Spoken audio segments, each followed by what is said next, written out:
gross profit margin. I also saw franchise in France. They use EBIT, earning before interest and tax. And you have the DA also, depreciation and amortization, okay? EBIT and EBITDA. You can also use that. I saw a franchise in France, they used to communicate on EBIT. I not guarantee, forget the word guarantee when you are a franchisor. You don't guarantee anything. I give you the tool to achieve, as you said, exactly, Ali.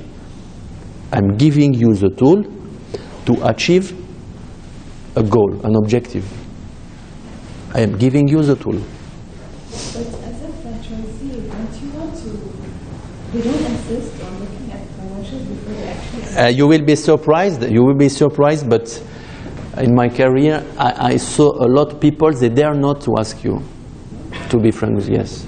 Maybe because of the brand name? No, but people, they know.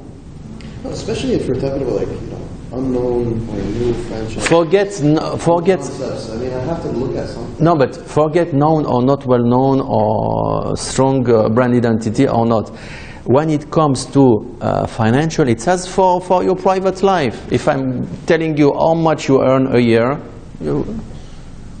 in any country, perhaps except in America, but it's different in America, okay? But in Europe, you can speak about sex, but not about money. Sex, you are allowed, but not money. If you ask to someone in a dinner, how much do you earn a year? It's a scandal in France, I mean, for instance. It's a pure scandal. He will shoot you. No, it's very bad. You are in a dinner, how much do you make a year? How was your bonus this year? This is typically American. Okay, in America, you can speak freely about that. In France, in Europe, I mean, in Europe, you cannot, even to your wife. Me, I know some people, they are married. No, I'm serious. Some people, they are married. They make two bank accounts. It's separated, and sometimes the wife has a bonus. She doesn't say that to the husband. Maybe it's a matter of trust. Trust, but there is a culture also. I mean, if I am asking you how much do you make a year, perhaps you don't have to say it, and me also, I don't want to say it. When you ask the financial of a company, it's the same, but for a legal body. As I will ask you your yearly income for you, a physical person, you ask the financial for a legal body, for a company, for a corporate. People, they don't want to give you, and most of the time, believe me, potential franchisee candidates, they don't dare to ask you the financial. They don't ask. They just speak about the issue smoothly. What about the profitability, your net profit margin, gross profit margin, your EBIT, your EBITDA? That's all. People, they dare not. Me, I saw only once someone asking all the financials. It's a little bit bold, Give me your financial. Come on, financial is something private. It's not, it's private, as for a physical, as for the individual. So you have to reassure your candidate with this vocabulary. Is it clear? Really, it's very important. So it will be between the franchisor and rather like a company, or how it would be? Repeat, please. Ahmad, please repeat. The franchise now, it will be like a company between me and between the franchisor? Or No, the franchise, you have your own company. You are franchisee. You have your own company. Okay. You will create your own company.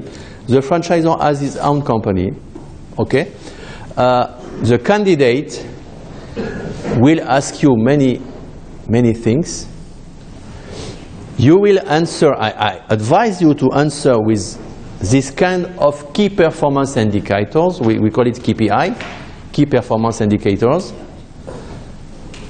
But not to forward your financials.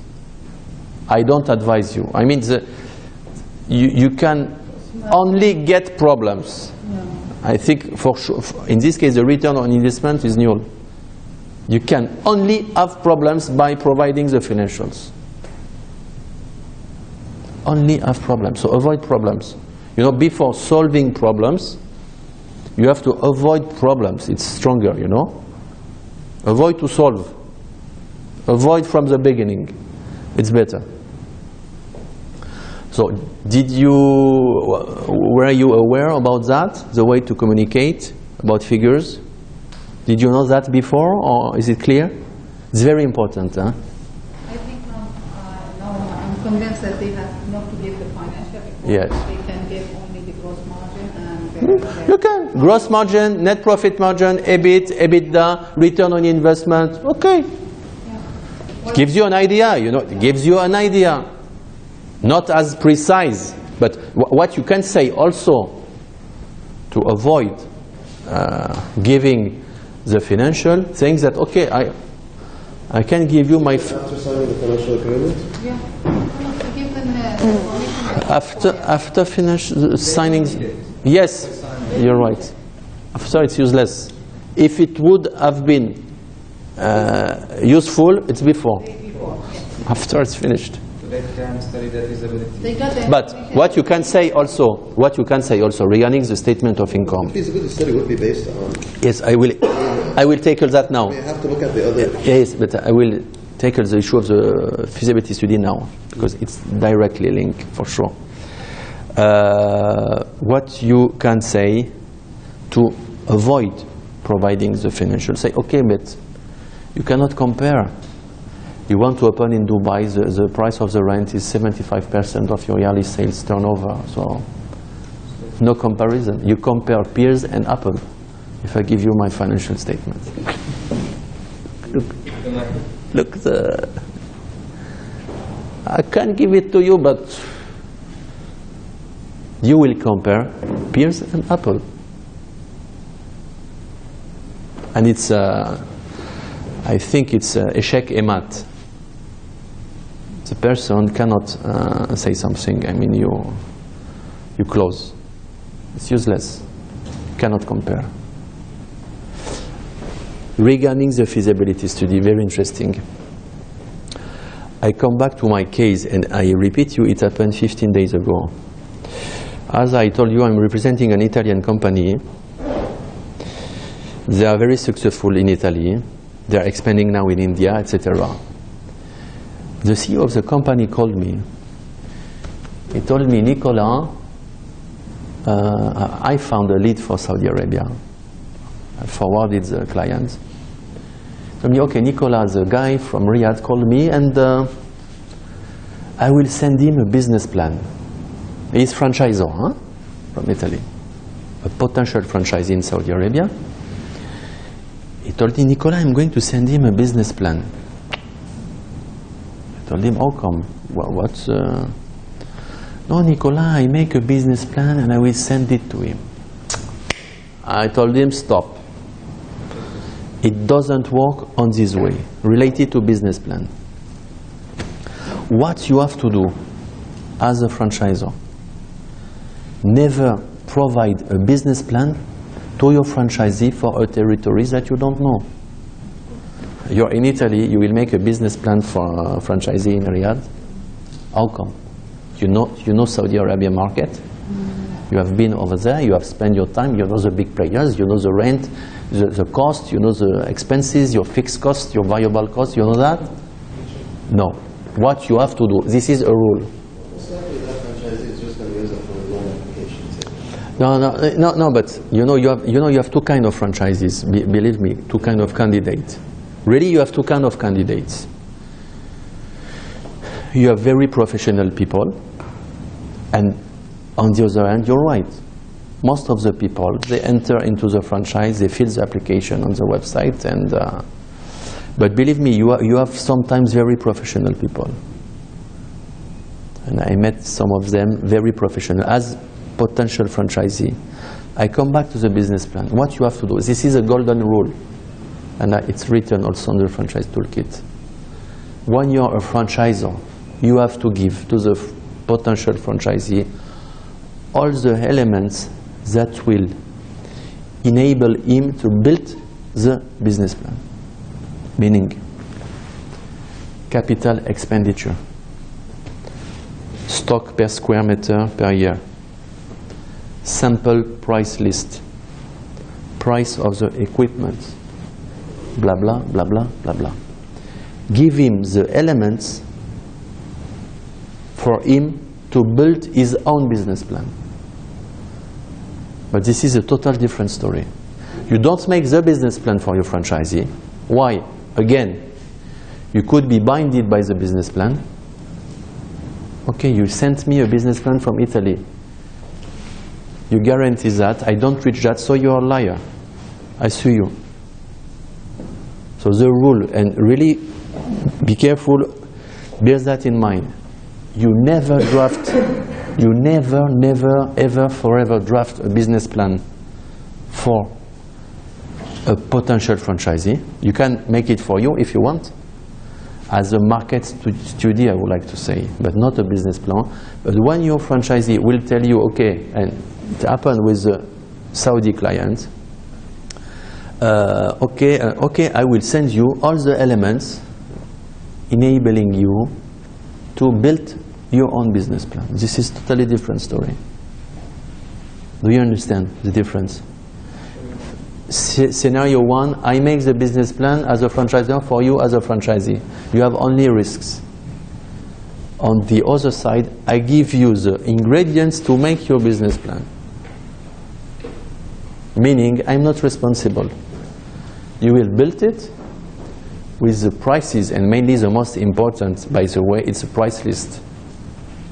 At which price will I buy the goods from your company in Italy? This is one of the most important criteria. You are selling me glasses from Italy. At which price will I buy the glasses from you from Milano? Free on board. According to this price, I will calculate my costing, my pricing, and according to this result, I will make my business plan. According to the sales, the volume of sales, etc., etc. But never, ever, forever, you draft the business plan for your franchisee. The worst thing to do, as you know, not to do today. Provide your financial and provide a business plan that you draft. Forget that. The biggest mistake, with big implication and big consequences if you do that, and bad consequences. You want to make a business plan? Okay, what do you need? Price list, I have it. The price of the decor per square meter, I give it to you. What do you want? Price of the license for the IT system, okay. What else? Equipments, okay. Price of the decor, I already said it. What else? What do you want more? Franchise fees, royalties. Now go, it's your work. Now you have to make your own work. You have to build your business plan. And the first thing that you have to do as a franchisee, you are in Saudi Arabia, you are in Riyadh, is to have an idea of the market, of the lenses and of the frames in Saudi Arabia. Who are the big players, the market share, evaluation of the market volume, potential niche market, differentiation, leaders on the market, followers, outsiders, SWOT, blah, blah, blah, blah. But this is your job as a franchisee. And this is not the job of the franchisor. Did you get it? But the franchisor gives the franchisee like the list of all the costs, everything. Exactly. Mm-hmm. Exactly. All the cost. Because you need it. You want to make a business plan. You need the cost.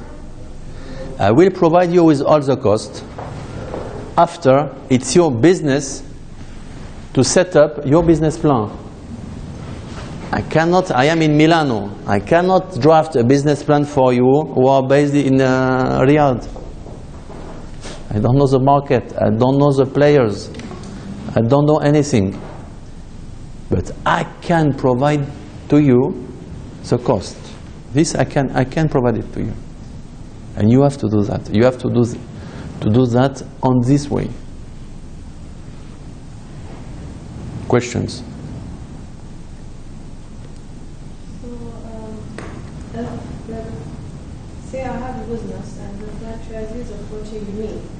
That's the normal case. But what if it's the other way around? Is it possible? Yes, I will explain you now. Because if that's the case, then it would be, it is reasonable if I have a business plan for that. No. Yeah. No. If you are a franchisor, you are in a franchising exhibition. We will see that after. You don't have. You can say to advertise on your website that you want to expand, for instance, in the Middle East and in the GCC area. It can be your corporate strategy. Okay. You want to go in Middle East and GCC. For yourself as a franchisor, you can make a market study. Market study, be careful, it's not only Googling, huh?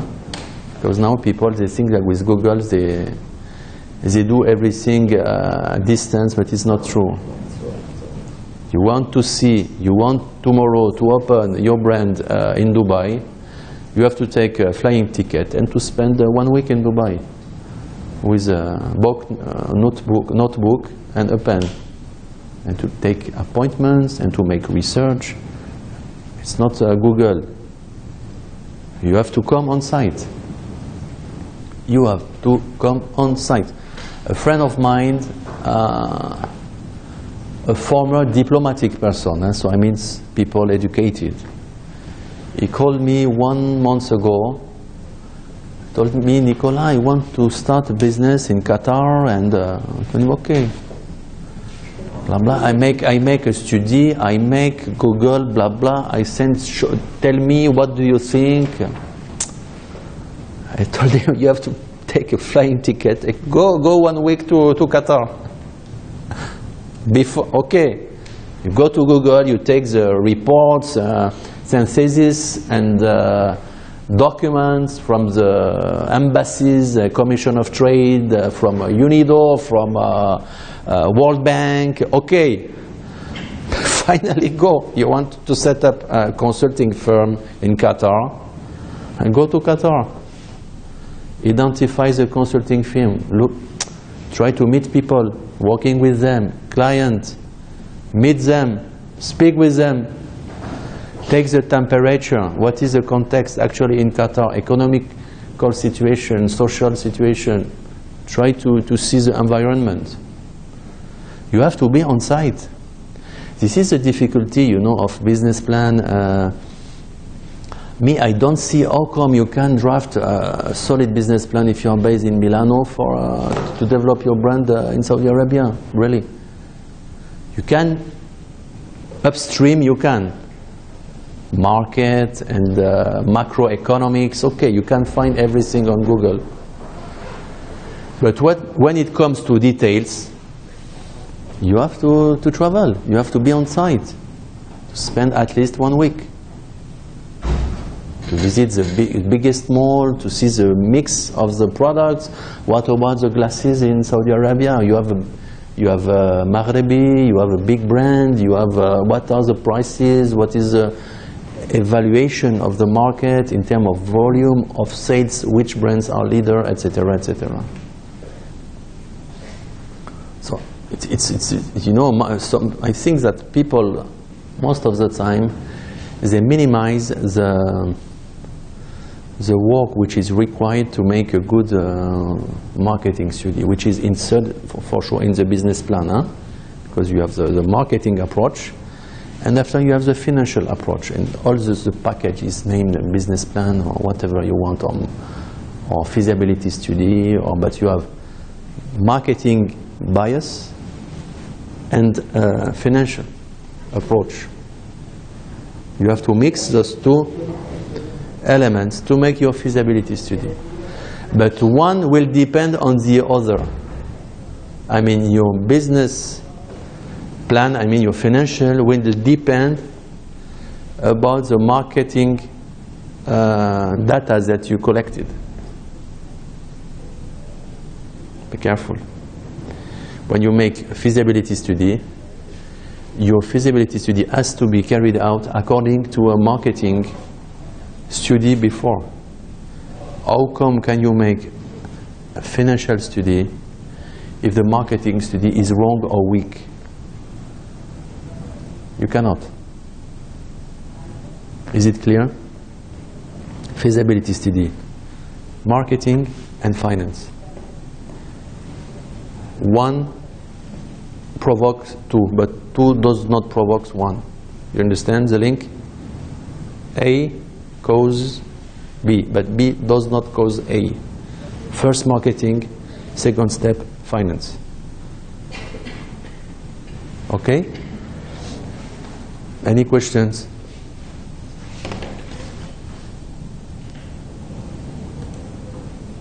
So this is the formula.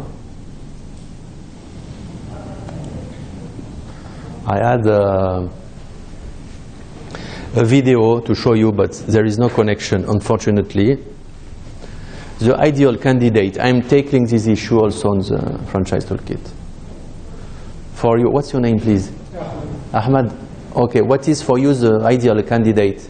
If you're a franchisor, which kind of candidate would you like to get?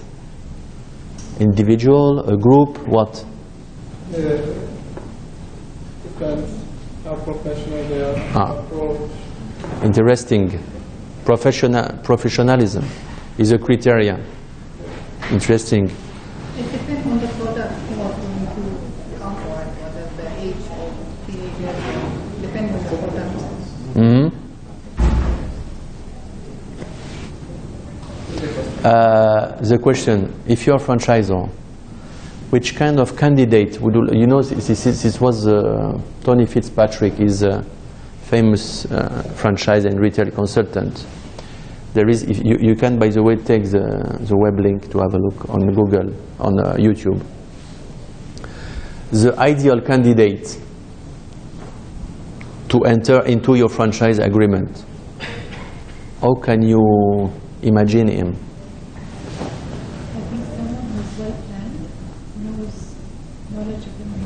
Yes. Who has experience as in management? Yes.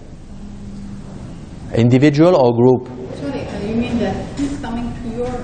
Yes, you have to choose, you know, you have candidate. I mean, you are franchisor, Yeah. and you have people coming, telling you, I want to acquire your franchise. How will you select them? You know, the title of this video from Tony Fitzpatrick, it's The Ideal Candidate to Enter into Your Franchise. Ideally, it's someone who has experience in the same field and Yes. other franchise companies. Okay. I agree with that. That's from a business sense. But someone again who shares the same passion as you do. Okay, same values, same vision. Yeah. For me, someone from the same background who has experience, as you said, who has proven his success before. Maybe perhaps he have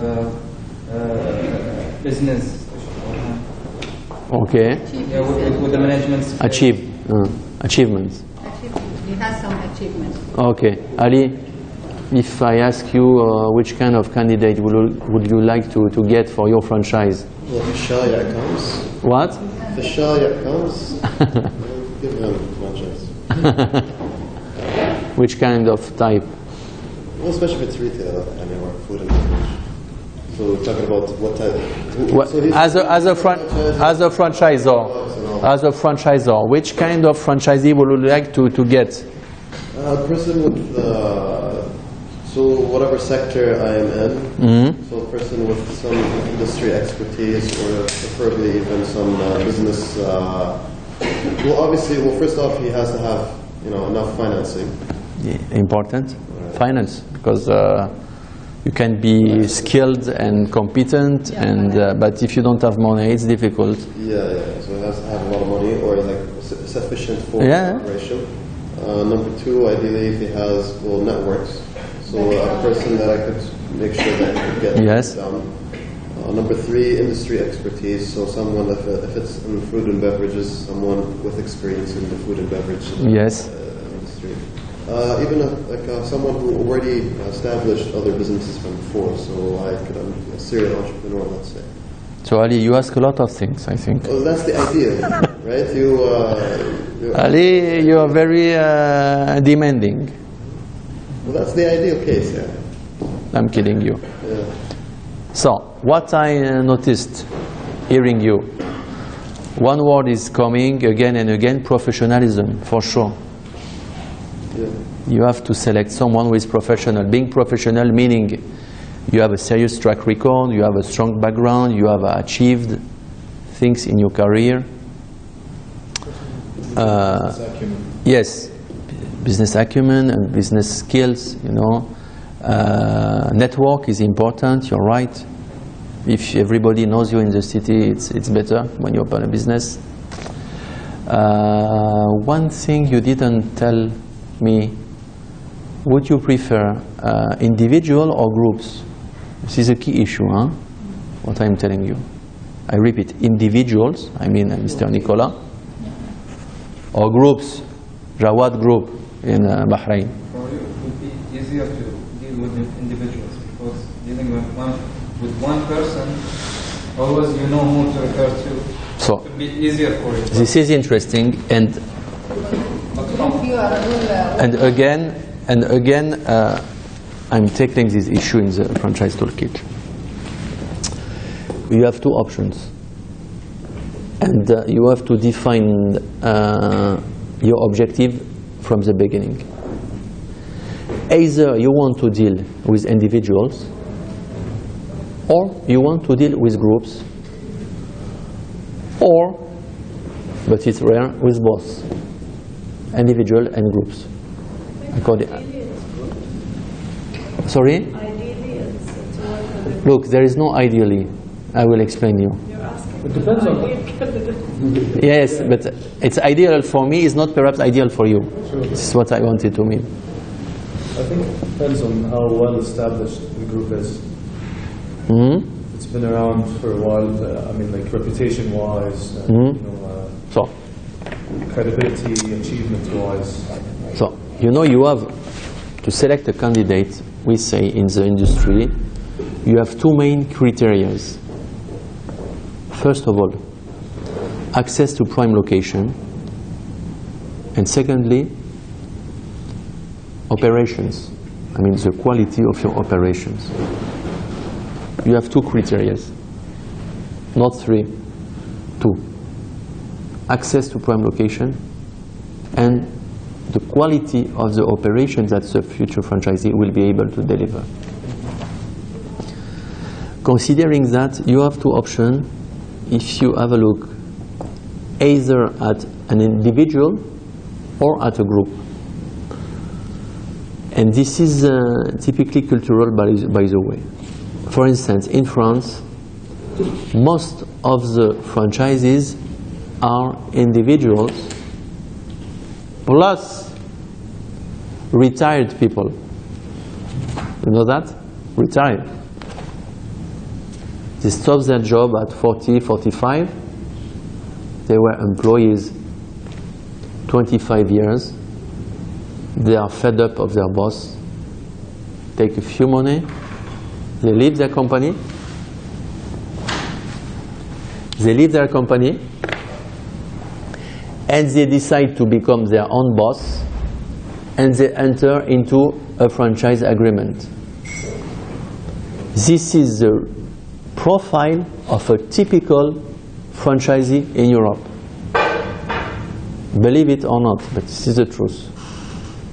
Retired people, 40, 45, some savings, and most of the time with their wife. I mean, you work with your wife. It's family business, you know. You take a shop, chocolate shop, you open it with your wife. Your wife comes in the morning and you come in the afternoon. You make a good money, you are your own boss. That's fine.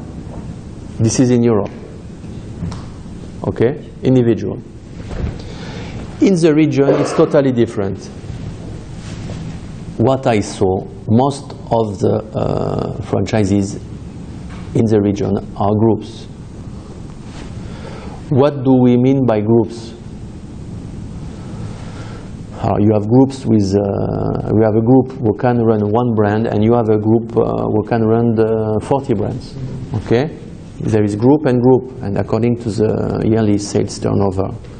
But in the region, in retail, you have, let's say, in the region, in GCC and Levant, you have roughly 10 groups, 10 retail groups that you know.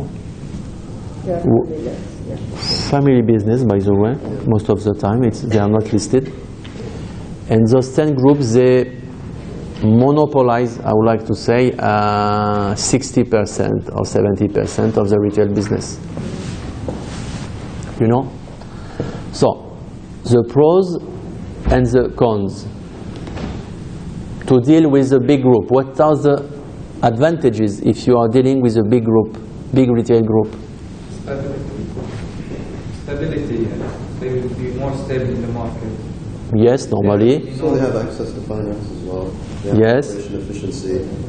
Yes. Access to prime locations because they're the ones who create them anyways. So basically networks.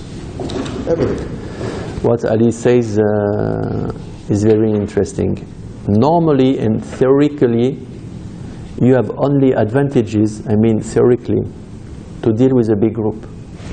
Access to finance, as you said. Access to prime location. Okay? Good operations. Network. Distribution channels. Brand awareness. I mean, you are today, I don't know, Azadea. You know, Azadea has Inditex, all the brands of Inditex. You know, Azadea, strong. The brand, even Azadea, the brand name is strong. The company name is strong. I mean, they are the representative of Inditex in all the area. Inditex, as you know, is Zara. Zara, Stradivarius, Pull&Bear, and it's Inditex group from Spain. Okay, you can't say me if I deal with a big group, everything is guaranteed. The cons about dealing with a big group. Dissolving. Dissolving? Pardon? Dissolving. Disagree. They disagree with each other, and the partnership will get loose. I mean, if you have a problem with a big group, yes, you can... Agreement between the partners. Between the partners. the partners of the group. Yes.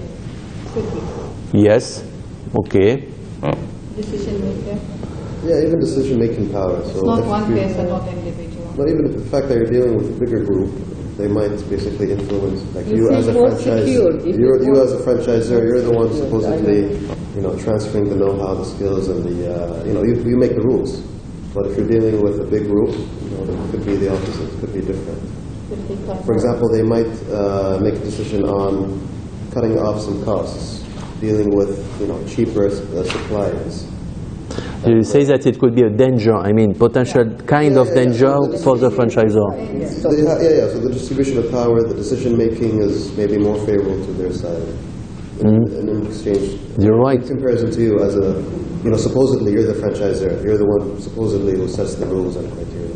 You're right. When you deal with a group who is making a $1 billion yearly turnover, you have to think before speaking.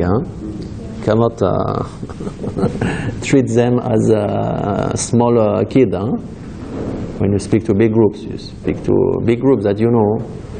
And Landmark and Azadea and Shalhoub and all those big groups that you know, Jawad and whatsoever.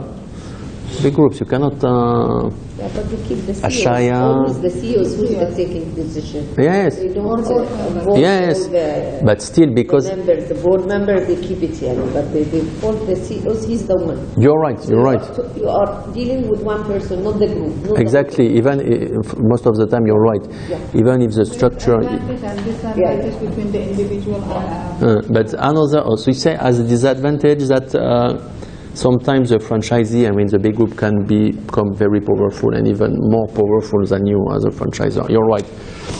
Another disadvantage, you deal with a big group, you are a brand, what can happen? I'm a French brand, I give my brand to Shalhoub. They have, till now I think they are running 42 or 43 brands. come to Shalhoub, talk, talk, this is my brand. I give it to you, I want you to develop it. What could happen?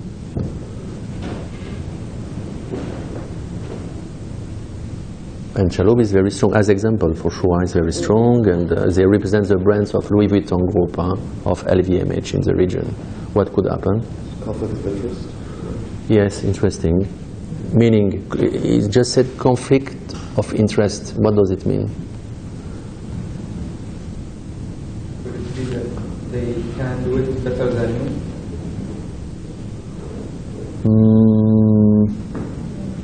Yes, but you choose them because they are better than you on this market. There is no problem. They represent Christian Dior, you know, in the region, Shalhoub, for instance. Why?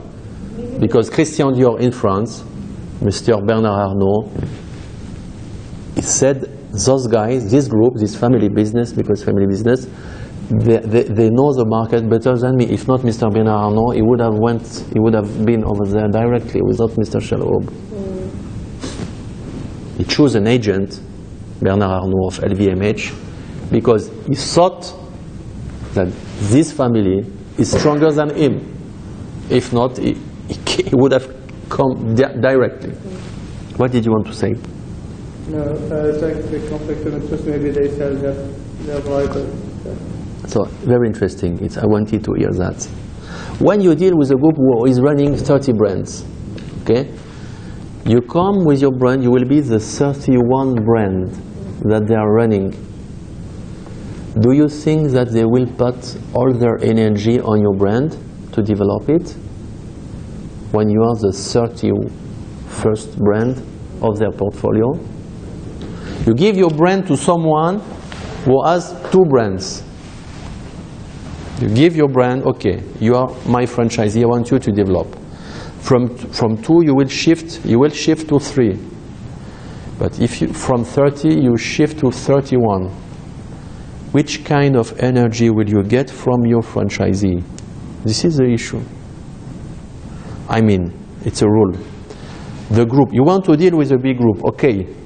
But the more the number of brands is high, the less the energy will be allocated to your brand.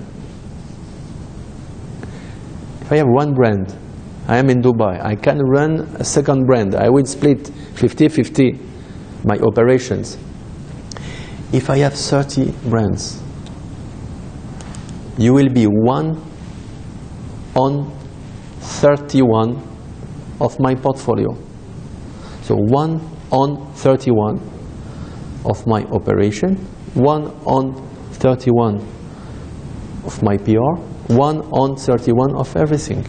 So the risk when you deal with a big group, it's what you said, that the group finally won't work your brand properly. So, and most of the time, and I know it happened to some people, to some French people I know in Saudi Arabia.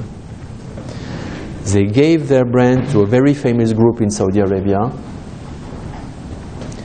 and the group didn't develop the brand at all. Whereas it is a very famous group. Very famous. Lots of brands they have. Yes, they have 30 brands. You give me, I have 31. Are you convinced? Will you allocate the proper workforce, the proper marketing, the proper operations?